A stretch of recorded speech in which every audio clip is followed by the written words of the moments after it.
for me, I look at like especially that Vitality team when they were peaking and they were at their best. No team was touching them. When Zen is scoring those insane goals and they're making those pre-jump plays and everything, a lot of these teams just can't touch them. But for OG, I don't know if they'll get to that level where it's like if an EU team is playing that well, they can take them down. Too many supporters. That's insane.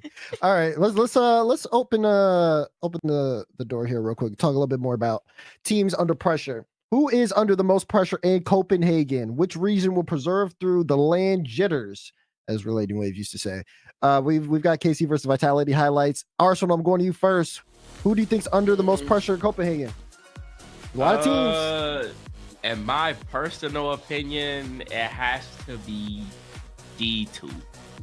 Really? Yeah. I said the same thing. Yeah. I mean, because like even like K Corp and everything, like they've already won before. Yeah, they went 3 for 3 and everything, but it's like it's not like we haven't seen it done before. Like Vitality did it, but this is like the best, like easily the best team NA has ever sent, and EU is like over NA, especially from a lot of people, like by a lot. So if G2 comes out and they cooking and they potentially win the LAN, they could potentially do what BDS did for EU, which is like save the region type thing, even though base doesn't really want that.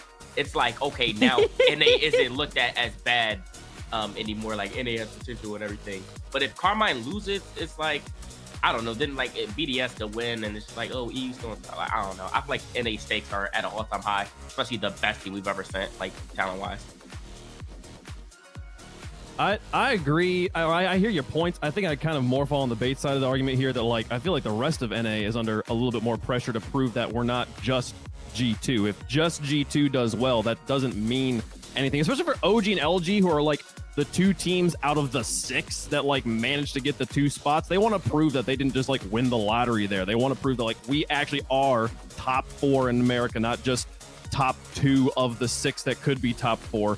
But the other one, speaking of the teams on the screen here, Vitality, currently the reigning world champs, defending a 2 LAN win streak in RLCS. They don't have Pharah this time, and yeah, you might be like, oh, they've got their LAN jitters out. They're experienced now. They're not going to be nervous on LAN. I don't know. The story is completely shifted in NA. They have a target on their back, and they're looking like they're on their back. Like this has got to be really rough for them. I feel like Vitality's feeling a lot of pressure right now.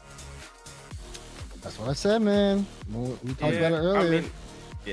I mean, for me, it'll be either KC or G2. Like KC, just because like it is about to be a potential perfect split. So like if they do it, it's like, oh my gosh, like let's go. And then if G2 win, like I already made that argument. But Vitality is kind of like, I mean, bro, they've already been doing like not the best in each regional.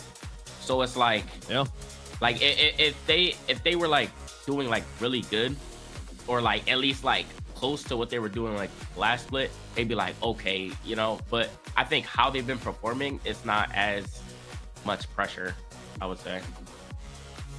In terms of like how KC are doing, or which team? Well, yeah, it's like, because if KC is winning, if they won every single regional, they went 3 for 3, and like Vitality had that much pressure last split because they did the exact same thing. And if Vitality hasn't been doing good this split, like, yeah, they could put pressure on themselves, and like they did win like the last 2 LANs or whatever, but compared to how they were playing, this isn't that close. So yeah, I think if KC win though, if they win the major, it opens up the door for a conversation of whether or not they can outdo Vitality. I don't think people are really like thinking about that right now, because again, like that's really far off.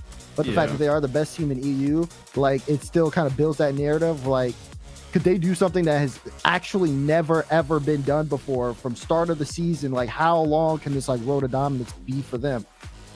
So I feel like they have their own pressure. I mean, I feel like a lot of these teams do have their own like pressure from their own perspectives.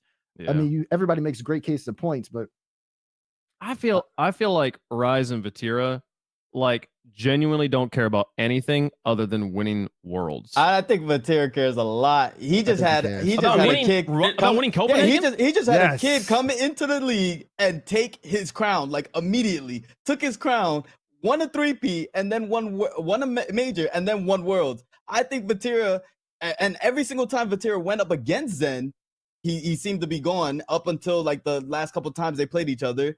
And now he's taking the throne back. He's like, all right, we're back. This is my team, my spot, number one. Zen, you were supposed to be my little brother. So I'm going to put you right back in your place, and I'm going to get my number one team. And now he's trying to repeat and do exactly what Zen did last season. I think he has a lot of pressure on him.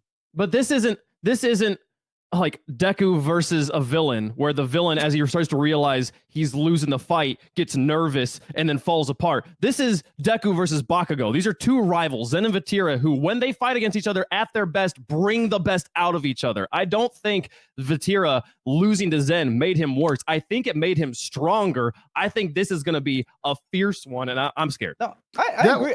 I think it made him stronger. I think it definitely made him stronger, but I think he wants to outperform what Zen did previously, is what my point is. I think Zen beating him is going to help him do that. I don't know.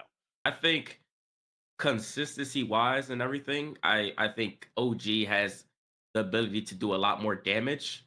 But when it comes to peaking, for me, I look at especially that Vitality team, when they were peaking and they were at their best, no team was touching them. When Zen is scoring those insane goals and they're making those pre-jump plays and everything, a lot of these teams just can't touch them. But for OG, I don't know if they'll get to that level where it's like, if an AU team is playing that well, they can take them down. I think consistency-wise, they can take down these certain teams just based off their play style. But peak-wise, I don't think they have the ability to win the LAN, I would say.